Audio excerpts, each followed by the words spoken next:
When my daughter told me to find somewhere else to die, you're useless now. I packed my bags like the obedient mother I'd always been. 3 days later, I was sitting in a lawyer's office, discovering that my supposedly loving husband had played the longest game of chess in history. Victoria was about to learn that sometimes the pawn becomes the queen. If you're watching this, subscribe and let me know where you're watching from. Let me tell you how I went from homeless widow to the woman holding all the cards. Because honey, this story has more twists than a pretzel factory. 2 months ago, I was Margaret Sullivan, devoted wife of 43 years and mother to one spectacularly ungrateful daughter. When Robert died of a heart attack at 71, I thought my world was ending.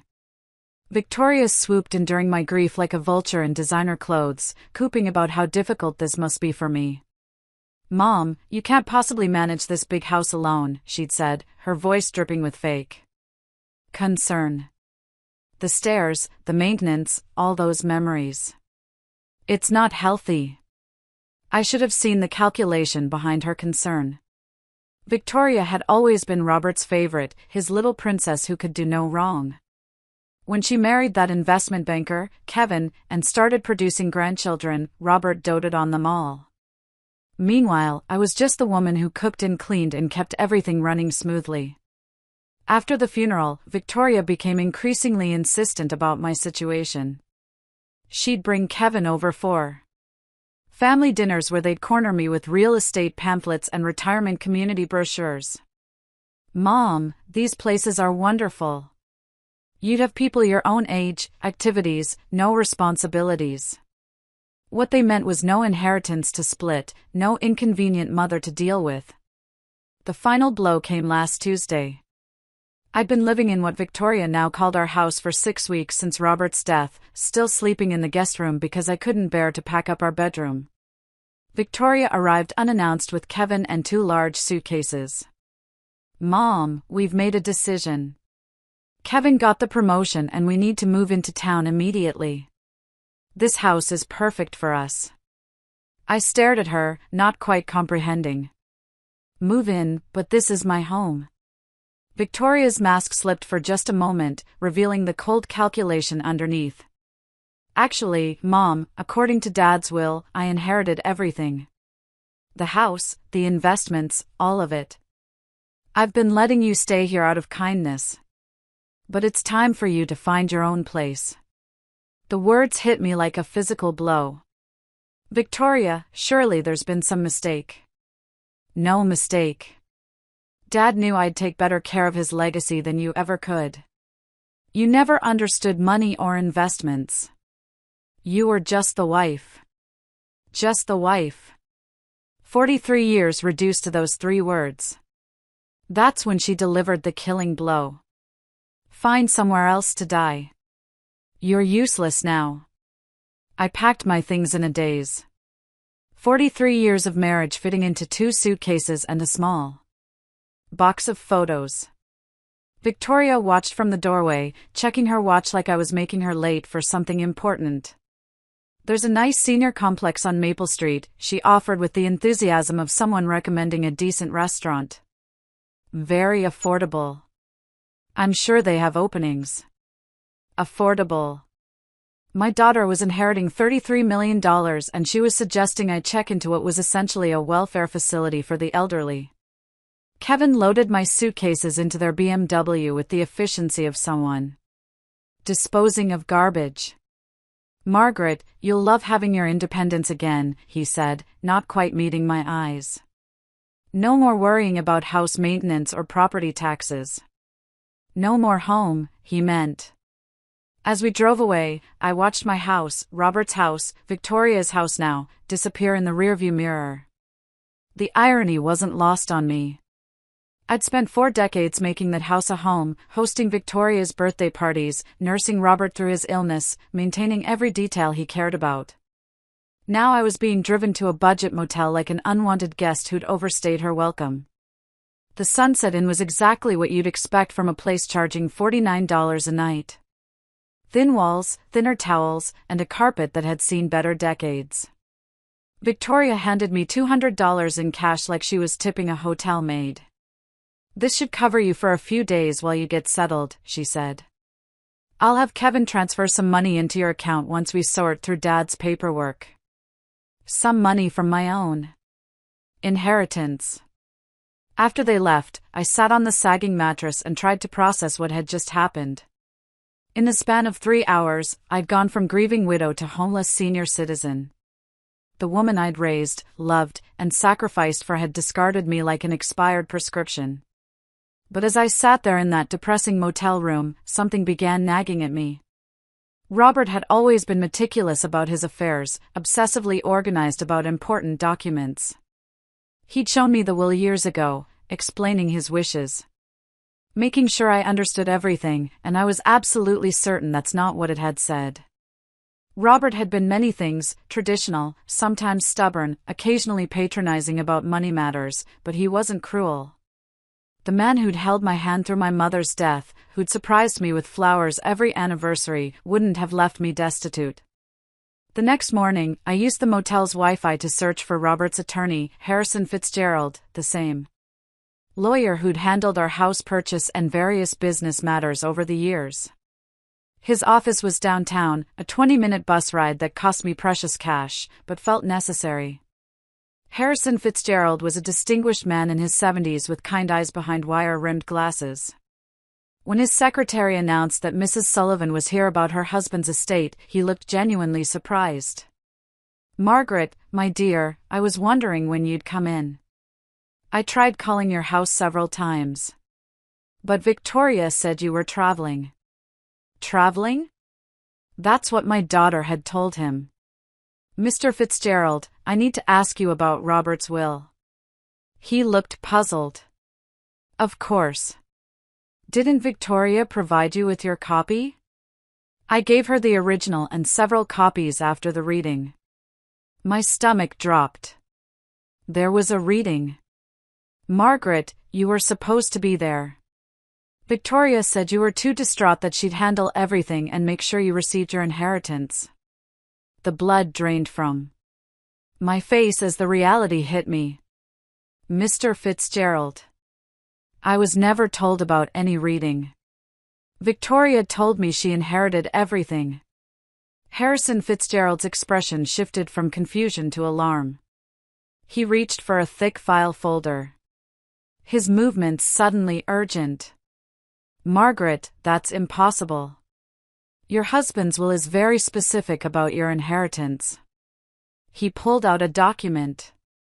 I recognized Robert's neat signature at the bottom. Witnessed and notarized. But as Harrison began reading, I realized Victoria had lied. About everything. "I, Robert James Sullivan, being of sound mind and body, do hereby bequeath to my beloved wife Margaret and Sullivan the following, our primary residence at 847 Oakwood Drive, including all furnishings and personal effects. Additionally, I leave her 70% of all financial assets, investments, and accounts totaling approximately $23 million. My head started spinning. $23 million. The house, 70% of everything. Harrison continued reading, his voice growing more serious. "To my daughter, Victoria Sullivan Hayes. I leave $10 million to be held in trust with distributions beginning on her 45th birthday, contingent upon her treatment of her mother following my death." Contingent upon her treatment of me. Robert had known. Somehow he'd known exactly what Victoria would try to do. "Mr. Fitzgerald," I whispered. "Victoria told me I inherited nothing. She moved into my house. She gave me $200 and suggested I find a senior facility." The elderly lawyer's face flushed with anger. "Margaret, what Victoria has done is called elder abuse and fraud. She's committed multiple felonies, but she had legal documents. She showed me papers, forged, most likely, or documents from an earlier draft. Your husband updated his will 6 months before his death, specifically because he was concerned about Victoria's attitude toward money and her sense of entitlement." The room was spinning. All those times Victoria had dismissed my opinions, talked over me during family dinners, rolled her eyes when I tried to contribute to Conversations about their expensive vacations or Kevin's business deals. Robert had been watching, evaluating, making decisions. There's more, Margaret. The trust provision for Victoria specifically states that if she fails to treat you with respect and dignity following my death, the entire $10 million reverts to you instead. I stared at him in shock.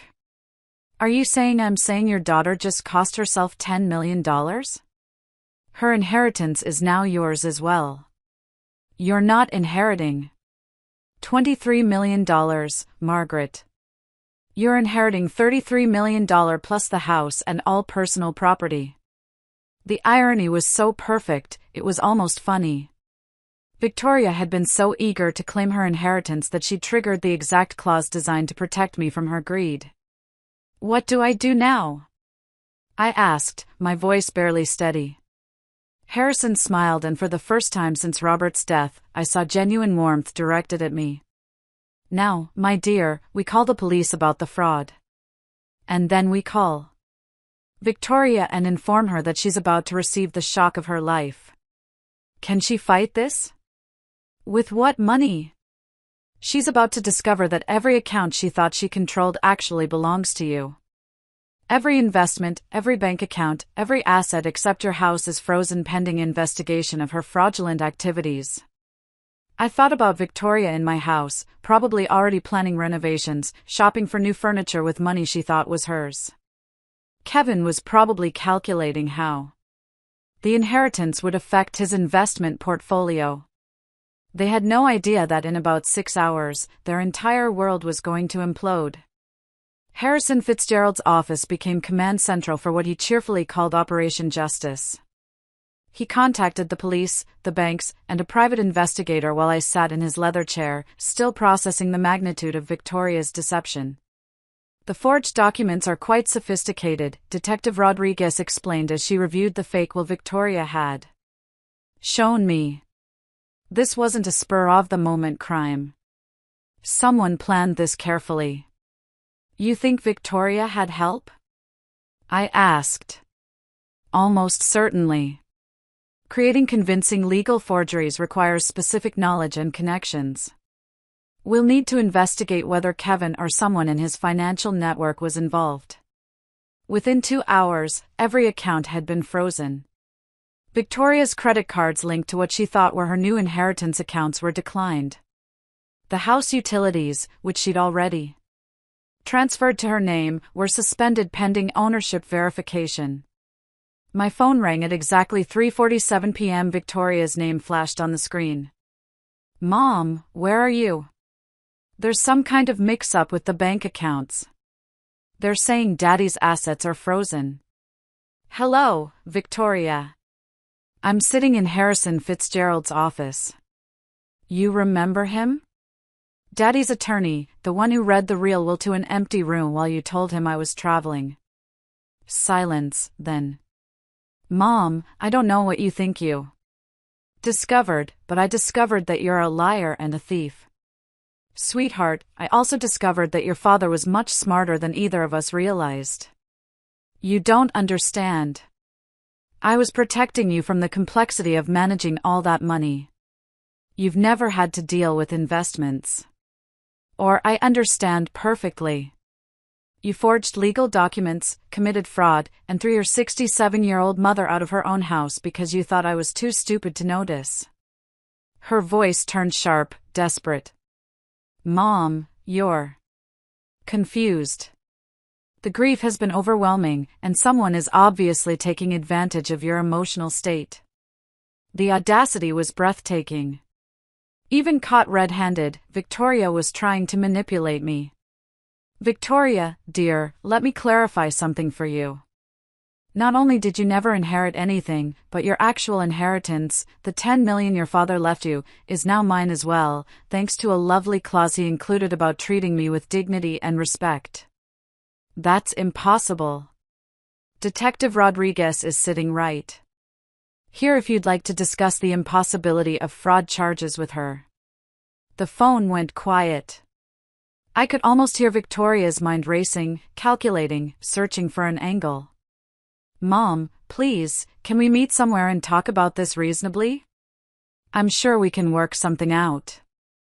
Oh, we'll definitely be meeting soon at the courthouse when you're arraigned. You wouldn't dare press charges against your own daughter. Something cold and final crystallized in my chest. Watch me. I hung up and looked at Harrison, who was beaming with approval. How long before she's arrested? Detective Rodriguez has enough evidence for a warrant. They'll pick her up this evening. And Kevin, his financial records are being subpoenaed. If he participated in creating those documents, he'll face charges, too. My phone buzzed with a text from Victoria. Mom, please don't do this. Think about the grandchildren. I showed the message to Detective Rodriguez, who smiled grimly. Emotional manipulation, classic behavior pattern for this type of crime. I typed back, I'm thinking about them. And they deserve to see what happens when you steal from family? 20 minutes later, Kevin called. Margaret, surely we can resolve this privately. Victoria made some poor decisions, but involving the police seems excessive. Kevin, did you help her forge those documents? That's not Margaret. You have to understand the pressure Victoria was under. She was worried about your mental state, your ability to handle large sums of money. So that's a yes. It wasn't malicious. She genuinely believed she was protecting you by throwing me out of my house and telling me to find somewhere to die. Kevin was quiet. Kevin, here's what's going to happen. You're both going to be arrested. You're both going to face federal fraud charges. And I'm going to be sitting in my house. My house, watching it all unfold. Margaret, please be reasonable. I was reasonable for 43 years. It didn't work out well for me. The police arrested Victoria at 8:30 p.m. while she was having dinner at Leonard, apparently celebrating her inheritance with Kevin and another couple. According to Detective Rodriguez, she screamed about false arrest and demanded to call her lawyer, who turned out to be Kevin's golf buddy and had no experience with criminal law. Kevin was arrested at his office the next morning. The forensic accountant had traced the forged documents to a printing company Kevin's firm used for creating fraudulent investment prospectuses. Apparently, my son-in-law had quite the criminal resume that Victoria either didn't know about or chose to ignore. I spent my first night back in my house in 43 years, sleeping in the master bedroom. Victoria had already moved her belongings into the space, replacing Robert's careful organization with her chaos of designer clothes and expensive cosmetics. I packed everything into garbage bags and left them on the front porch. Let her collect them when she makes bail. The house felt different now, not because Robert was gone, but because I was finally seeing it as mine. For decades, I'd maintained it as Robert's sanctuary, designed around his preferences, his needs, his vision of how we should live. Now, looking around with clear eyes, I realized how little of me had ever been reflected in these rooms. That was about to change. Harrison called around noon with updates. Victoria's bail is set at $50,000. Since all her accounts are frozen, she'll have to find someone else to cover it. What about Kevin? $200,000. Apparently, the judge wasn't impressed with his history of financial crimes. Who knew your son-in-law had been under investigation for securities fraud? I certainly hadn't known. But then again, I'd been excluded from most family financial discussions. Victoria and Kevin had always spoken to me like I was a child when money came up, simplifying concepts they assumed I couldn't understand. They were about to learn how much I'd actually understood. Harrison, I want to make some changes to the house. Victoria had contractors lined up to renovate. I'd like to proceed with some of those plans, but with my own vision. Excellent idea. It's your home now, Margaret. Do whatever makes you happy. What made me happy, I realized, was the idea of undoing every assumption Victoria had made about my inheritance. She planned to gut the kitchen, replace the hardwood floors, and convert Robert's study into a wine cellar. I was going to turn the study into an art studio and the wine cellar plans into a library. My phone rang. Unknown number. Mrs. Sullivan, this is Janet Cooper from Channel 7 News. We understand you're the victim of a significant elder fraud case involving your daughter. Would you be willing to share your story? Word was getting out. In a city this size, the arrest of a prominent investment banker and his wife for defrauding his elderly mother-in-law was news. Miss Cooper, I appreciate your interest, but I'm not ready to make public statements. I understand this must be difficult, but your story could help other seniors recognize warning signs of family financial abuse. She had a point. How many other women my age were being manipulated by adult children who saw them as inconvenient obstacles to inheritance? If I decided to tell my story, would I have control over how it's presented? Absolutely. We could arrange a sit-down interview where you'd have approval over the final edit. I thought about Victoria, probably sitting in a jail cell right now, still believing this was all a misunderstanding she could charm her way out of. Miss Cooper, let me get back to you. I might have quite a story to tell. After hanging up, I poured myself a glass of the expensive wine Kevin had sent us for Christmas. Wine I was apparently now drinking in my own house, purchased with my own money while contemplating whether to publicly humiliate my daughter on television. Life had certainly taken an interesting turn. The doorbell rang at 7:00 a.m. sharp. Through the window, I could see Victoria on my front porch wearing yesterday's clothes and looking like she'd aged 5 years overnight. She'd made bail somehow. I opened the door but didn't invite her in. Mom, please. We need to talk. We talked yesterday. You told me to find somewhere to die. I found somewhere to live instead. Victoria's eyes were red-rimmed. Her usual perfect composure completely shattered. I made mistakes. Terrible mistakes. But I'm still your daughter. Are you? Because daughters don't typically forge legal documents to steal their mother's inheritances. I wasn't stealing. She stopped, clearly struggling to find words that didn't sound criminal. You were what, Victoria? I was trying to protect you from making poor financial decisions. You've never managed large amounts of money. Even now, even after being arrested for fraud, she couldn't admit the truth. In Victoria's mind, she was still the victim of my unreasonable expectations. Victoria, let me share something your father told me 6 months before he died. He said he was worried about your sense of entitlement, your attitude toward money, and how you treated people you considered beneath you. Her face went pale. Daddy never said that. He said you reminded him of his sister, Ella Lehner. Beautiful, charming, and completely incapable of thinking about anyone but yourself. He told me he was changing the will specifically because he was afraid of what you'd do to me if you had control.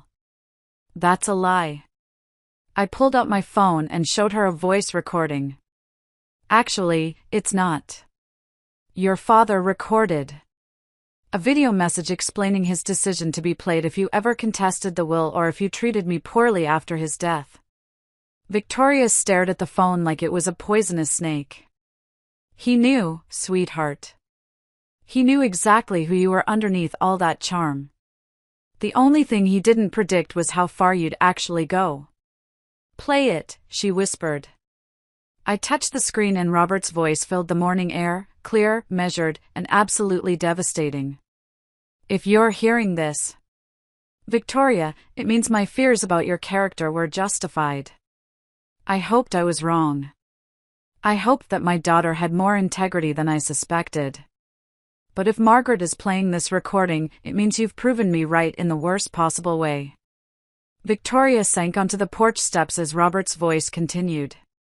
I spent 43 years watching your mother sacrifice her dreams, her ambitions, her independence to take care of our family. She worked part-time jobs to help pay for your college while I built my business. She postponed her education, gave up career opportunities, and poured herself into being the wife and mother she thought we needed. The recording continued for 3 more minutes, each word carefully chosen. Each sentence a scalpel cutting through Victoria's justifications and self-deceptions. By the time you hear this, you'll have discovered that treating your mother poorly has cost you everything. I hope it was worth it. When it ended, Victoria was crying. Not the pretty tears she'd used to manipulate people since childhood, but ugly, broken sobs. He hated me, she whispered. No, Victoria, he loved you enough to hope you'd prove him wrong.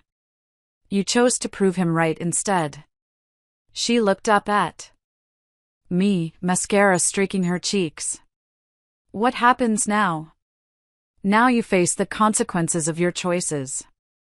The fraud charges, the investigation, the public humiliation when this story hits the news. The news. Channel 7 wants to interview me about elder financial abuse. I'm thinking of saying yes. Victoria's face crumpled completely. Mom, please think about what this will do to the grandchildren, to Kevin's career, to our whole family. I am thinking about it. I'm thinking about how you didn't consider any of those things when you decided to commit multiple felonies. She stood up slowly, looking older and more defeated than I'd ever seen her. I know you won't believe this, but I never meant for it to go this far. I wanted the money. I wanted the security, the status. I wanted to never have to worry about anything again. For the first time since this nightmare began, Victoria was telling the truth. I believe you, sweetheart, but wanting something doesn't justify destroying people to get it. She nodded, tears still flowing. What can I do to fix this? You can start by admitting what you did was wrong. Not misguided, not protective, not complicated, wrong. It was wrong. It was completely unforgivably wrong. And then you can face whatever consequences come next with some dignity instead of trying to manipulate your way out of them. Victoria looked at me for a long moment, seeing perhaps for the first time not the pushover mother she'd always known, but the woman who just outmaneuvered her completely. I deserved this, didn't I? Yes, Victoria. You absolutely did. 3 days after Victoria's porch confession, Kevin's mother showed up at my door. Ella Hayes was everything I'd expected. Perfectly coiffed, dripping with jewelry, and radiating the kind of entitlement that only comes from 3 generations of inherited wealth. Margaret, we need to discuss this situation rationally. I invited her in, curious to see what version of reality the Hayes family had constructed to explain their son's felony charges. Eleanor settled herself in my living room like she was granting me an audience. Kevin made some poor choices, obviously, but prosecuting him seems rather vindictive, don't you think? Vindictive? Your son helped steal my inheritance and threw me out of my own house. Kevin was following Victoria's lead. He didn't understand the full situation. The woman was actually trying to blame my daughter for her son's criminal behavior. I had to admire the audacity. Mrs. Hayes, Kevin created forged legal documents. That's not following someone's lead. That's conspiracy to commit fraud. Kevin's lawyer believes we can reach a settlement that benefits everyone. You get your house back. Victoria faces appropriate consequences. And Kevin avoids the publicity of a trial. Appropriate consequences. As if Victoria's crimes were a minor etiquette violation. What kind of settlement? Ella smiled, clearly believing she'd found an opening. Kevin's family is prepared to compensate you for your inconvenience. Let's say $2 million in exchange for dropping the charges against Kevin. $2 million to forgive the man who'd helped steal $33 million from me. Mrs. Hayes, your son participated in a scheme that cost me everything I owned. You think $2 million covers that? Margaret, be realistic. Kevin has a Career, children, a reputation to maintain. Sending him to prison serves no one. It serves justice. Ella Lehner's polished facade cracked slightly. Justice? You're destroying multiple families over money you'd never have known how to manage anyway. There it was. The same condescending attitude that had poisoned my relationship with Victoria. In their world, I was just the help who'd gotten up. Mrs. Hayes, I think we're done here. Margaret, please reconsider. $5 million final offer. $5 million to let Kevin walk free. The amount was staggering, but the principle was non-negotiable. My answer is no. Eleanor stood, her composure completely restored. Very well. But you should know that Kevin Unge's legal team has found some interesting information about your husband's business practices. It would be unfortunate if that became public during the trial. The threat was clear, but I felt no fear, only curiosity. What kind of information? The kind that might make you reconsider who the real criminal in this situation was. After she left, I called Harrison immediately. Margaret, whatever they think they found, it doesn't change the facts of Victoria and Kevin's crimes. But could it affect the case? Potentially, if they can muddy the waters enough, create doubt about Robert's character or business practices, it might influence a jury. I thought about Robert, about our marriage, about all the secrets that might be buried in 43 years of shared life. Harrison, I want to know everything about Robert's business. Every deal, every partnership, every potential irregularity. Margaret, are you sure? Sometimes the past is better left alone.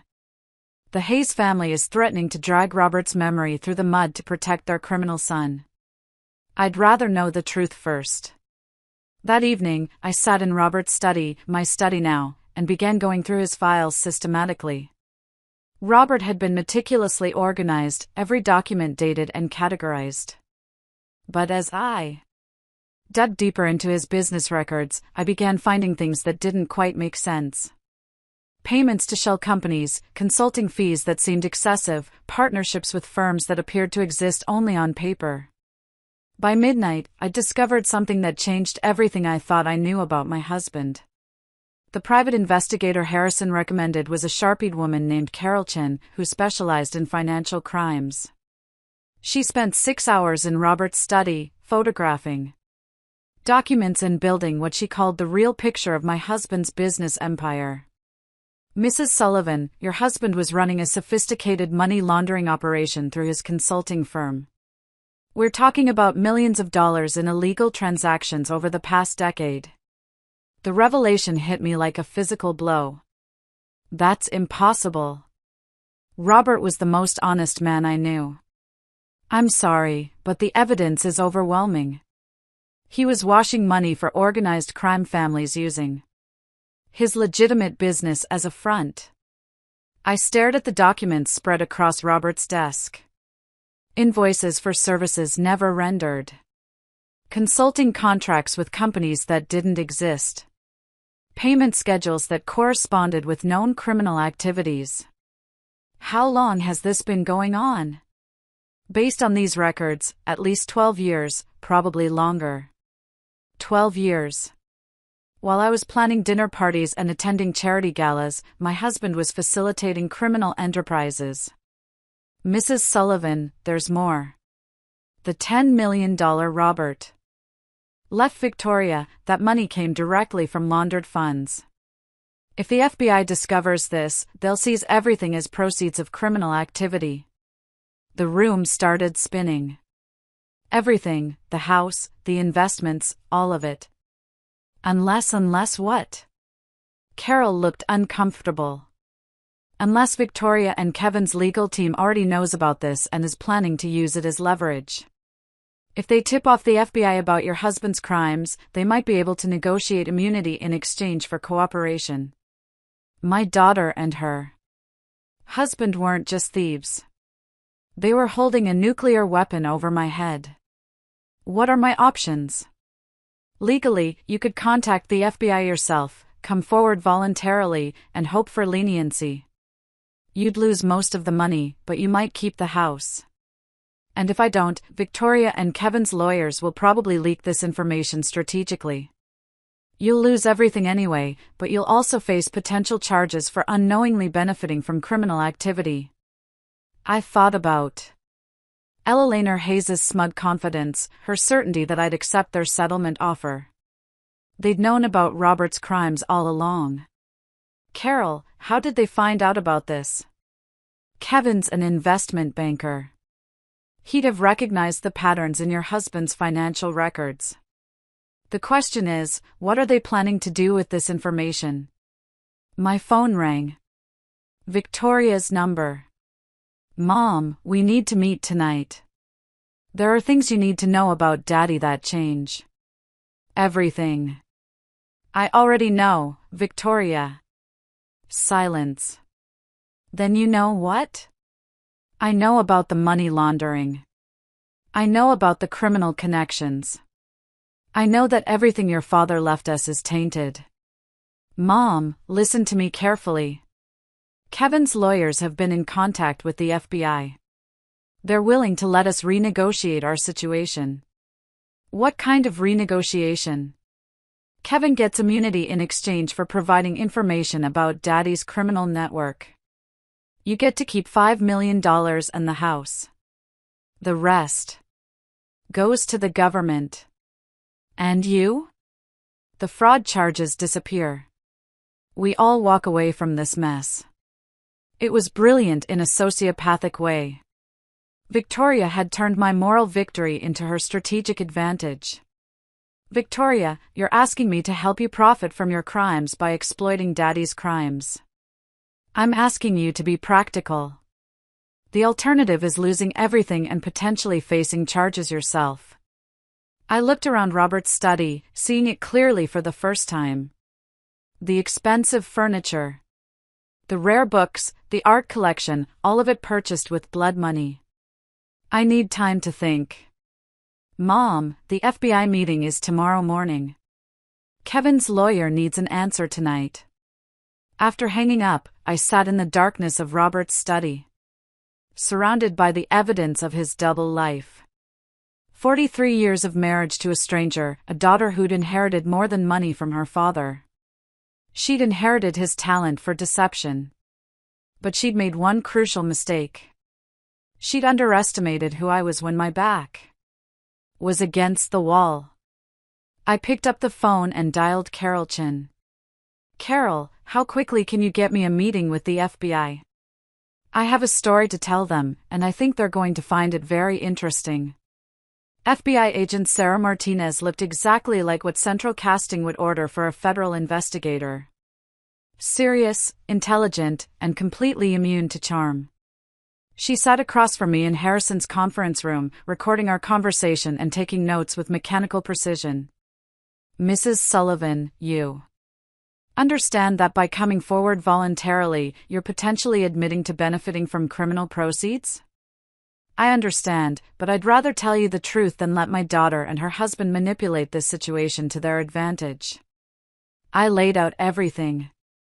Robert's hidden business, Victoria's fraud scheme, Kevin's forgeries, and the extortion attempt masquerading as a settlement offer. Your daughter believes she can trade information about your husband's crimes for immunity from her own charges. That's exactly what she believes, and she thinks I'll cooperate because I'm afraid of losing everything. Agent Martinez smiled for the first time. Are you afraid, Mrs. Sullivan? Agent Martinez, 2 weeks ago, I was a grieving widow sleeping in a budget motel. Today, I'm sitting here voluntarily confessing to federal agents about my dead husband's criminal enterprise. Fear is no longer my primary emotion. What is anger? Pure crystallized anger at being manipulated by people who underestimated my intelligence for decades. Agent Martinez's smile widened. Mrs. Sullivan, would you be willing to wear a wire? 3 hours later, I was sitting in my living room with a recording device taped to my chest, waiting for Victoria and Kevin to arrive for what they thought was a surrender meeting. They knocked at exactly 8 p.m., both dressed like they were attending a business dinner. Kevin carried a briefcase that probably contained immunity agreements and settlement papers. "Mom, you look better than you have in weeks," Victoria said, kissing my cheek like nothing had happened. "I feel better. Clarity has that effect."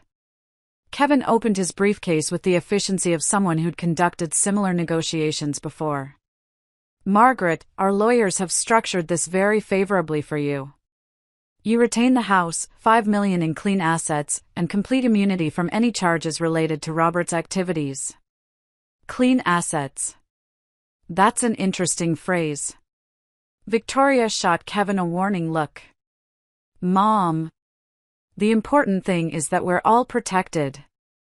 The past stays buried and we all move forward. What about the $33 million Robert actually left me?" "Mom, that money is tainted. It can't be separated from Daddy's criminal activities. Taking $5 million is the best outcome possible. And you too? What do you get out of this arrangement?" Kevin leaned forward, his confidence returning. "We get to put this unfortunate misunderstanding behind us. Victoria's charges disappear. My reputation remains intact and our family can heal." Misunderstanding. He was still calling felony fraud a misunderstanding. "Kevin, help me understand something. When exactly did you discover Robert's criminal activities?" "What do you mean?" "I mean, did you know about the money laundering when you married Victoria? Or did you discover it recently when you were planning to steal my inheritance?" Kevin and Victoria exchanged glances. "Margaret, I don't think that's relevant to our current discussion. Actually, I think it's very relevant because if you knew about Robert's crimes and said nothing, that makes you an accessory after the fact.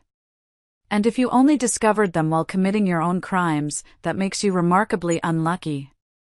Victoria's composure was starting to crack. "Mom, what are you getting at?" "I'm getting at the fact that you two have been planning this for months, possibly years. The forged will, the money laundering discovery, even Kevin's connections to document forgers. None of this was spontaneous." "That's ridiculous." "Is it?" Agent Martinez finds it quite plausible. The color drained from both their faces. "Agent Martinez," Kevin whispered. "FBI. She's been very interested in my story about systematic elder abuse, fraud, and extortion. Particularly the part where you tried to blackmail me with my dead husband's crimes." Kevin stood up abruptly, reaching for his briefcase. "Margaret, this conversation is over." "Actually, Kevin, I think it's just beginning." Agent Martinez and two other federal agents entered my living room as Victoria and Kevin sat frozen in place. The briefcase Kevin had been reaching for was confiscated immediately along with both their phones. "Victoria Sullivan Hayes and Kevin Hayes, you're under arrest for conspiracy to commit wire fraud, elder abuse, and attempted extortion of a federal witness." Victoria turned to me with an expression of absolute betrayal. "Mom, how could you do this to your own family? The same way you could forge legal documents and steal my inheritance, sweetheart, except my way is legal." As the agents handcuffed them, Kevin tried one last desperate play. "Margaret, you don't understand what you've done. There are people connected to Robert's business who won't appreciate federal attention. You've put yourself in danger." Agent Martinez paused in reading them their rights. "Mr. Hayes, are you threatening a federal witness?" "I'm warning her about the reality of her situation." "The reality," Agent Martinez said, "is that you just added witness intimidation to your charges." After they were removed, Agent Martinez sat back down across from me. "Mrs. Sullivan. Kevin Unkes' warning might not be entirely empty. Your husband was connected to some dangerous people." "How dangerous?" "The Torino crime family primarily. They've been using legitimate businesses to launder money for decades. Your husband's consulting firm was one of their most successful operations. The name meant nothing to me, but the agent's expression told me everything I needed to know. Are you saying I'm in actual physical danger?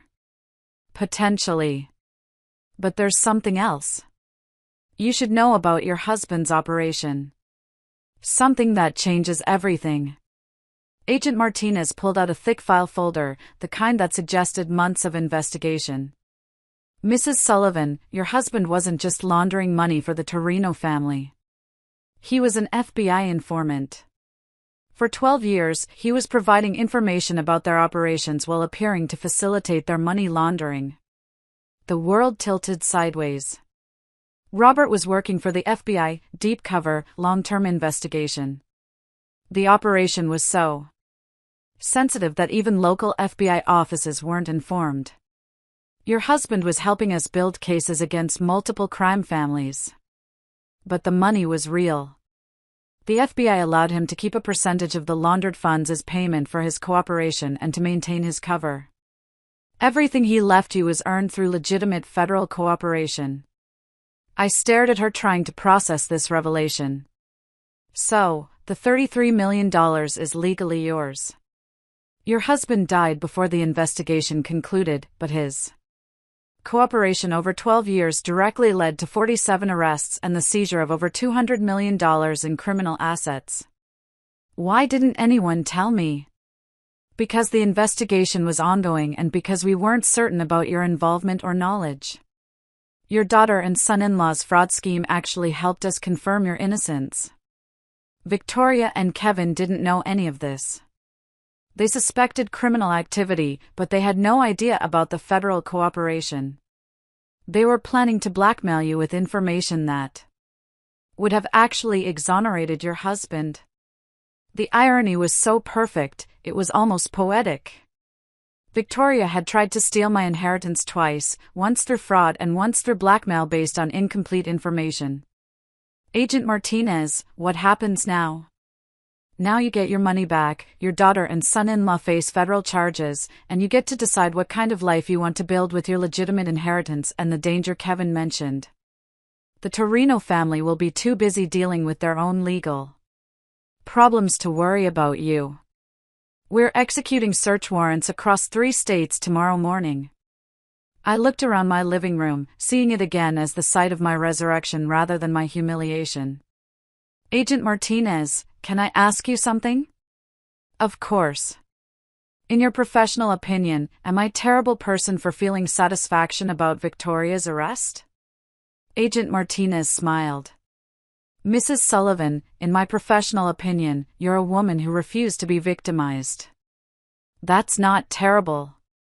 That's inspiring. 6 months later, I stood in the kitchen of my renovated house making coffee for 2.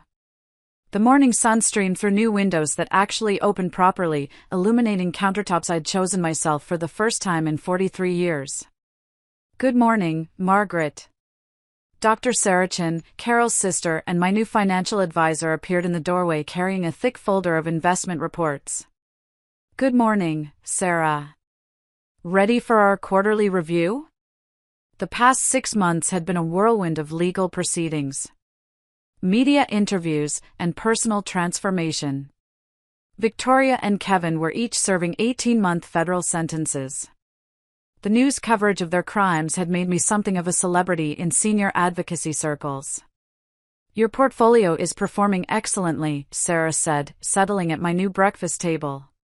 The charitable foundation is fully operational, and the scholarship fund has already selected its first recipients. The Margaret Sullivan Foundation for Elder Protection had become my primary focus. Using $15 million of my inheritance, we were funding legal aid for seniors facing family financial abuse and supporting legislative changes to strengthen elder protection laws. Any word on the documentary? Netflix confirmed the production deal. They want to start filming next month. My story had captured media attention far beyond the initial news coverage. The Mother's Revenge, an American crime story, was being developed as a limited series with the proceeds going to elder advocacy organizations. And Victoria, Sarah's expression grew careful. She's written again. Her lawyer says she wants to apologize and ask for forgiveness. Victoria had written me 17 letters from federal prison. I'd read the first few, which ranged from self-justifying to desperate, before deciding to stop opening them. Some relationships once broken can't be repaired with words. Sarah, has my stance on that changed? Not according to our previous conversations, but people do evolve, Margaret. Even people who've made terrible choices. I thought about the woman I'd been 6 months ago. Grieving, dependent, willing to accept whatever scraps of dignity my family offered me. That woman might have felt obligated to forgive Victoria, to rebuild a relationship based on guilt and tradition, but that woman was gone. Sarah, schedule a meeting with Victoria's lawyer, not to reconcile, but to make something clear. What kind of thing? I want Victoria to understand that her actions had consequences beyond legal punishment. I want her to know that she destroyed our relationship permanently and that her children will grow up knowing why their mother went to prison. That seems harsh. Good. It's supposed to be harsh. Victoria made adult choices that hurt people she was supposed to love. She doesn't get to escape the emotional consequences just because she's written some prison letters. Sarah made notes in her leather portfolio. And the grandchildren. Victoria's requested supervised visits with them. My relationship with Victoria's children will be based on their choices when they're adults, not their mother's rehabilitation efforts. The doorbell rang. Through the window, I could see a delivery truck with a large package. Must be the new furniture for the studio, I told Sarah. The art studio had been my favorite renovation project. Robert's former den was now a bright, airy space where I was rediscovering my love of painting, something I'd abandoned when I got married and assumed the role of supporting wife and mother. Margaret, can I ask you something personal? Of course. Do you ever regret how this all played out? The prison sentences, the media attention, the permanent family estrangement. I considered the question while signing for my delivery. 6 months ago, I'd been invisible, a widow with no money, no home, and no prospects. Today, I was a millionaire philanthropist with a foundation, a documentary deal, and a purpose that extended far beyond my own survival. Sarah, my daughter, tried to steal everything I owned and leave me homeless. My son-in-law created forged documents and threatened me with blackmail. They showed me exactly who they were when they thought I was powerless to stop them. But they're still family. No, they're still DNA. Family are the people who protect you when you're vulnerable, not the people who exploit your vulnerability for profit. Sarah closed her portfolio, satisfied with my response. Besides, I added, look what I became when I stopped allowing them to define my worth. After Sarah left, I walked through my house. Really, my house now, decorated according to my taste, organized around my priorities. In the art studio, I uncovered my latest painting, a self-portrait of a woman standing in bright sunlight. Her face turned toward the future. The woman in the painting looked nothing like the grieving widow who'd packed her life into 2 suitcases 6 months ago. This woman looked powerful, independent, unafraid. She looked like someone who'd learned that the best revenge isn't getting even. It's becoming everything your enemies never thought you could be. Outside, the sun was setting behind trees I'd planted myself in soil that belonged to me, on property I'd defended through intelligence and courage rather than inherited through marriage or birth. Tomorrow, I'd continue building the life I'd chosen rather than the life others had planned for me. And if Victoria wanted to rebuild a relationship with this woman, she'd better bring a lot more than prison letters and hollow apologies. She'd better bring a complete transformation, one that matched my own. Thanks for listening. Don't forget to subscribe and feel free to share your story in the comments. Your voice matters.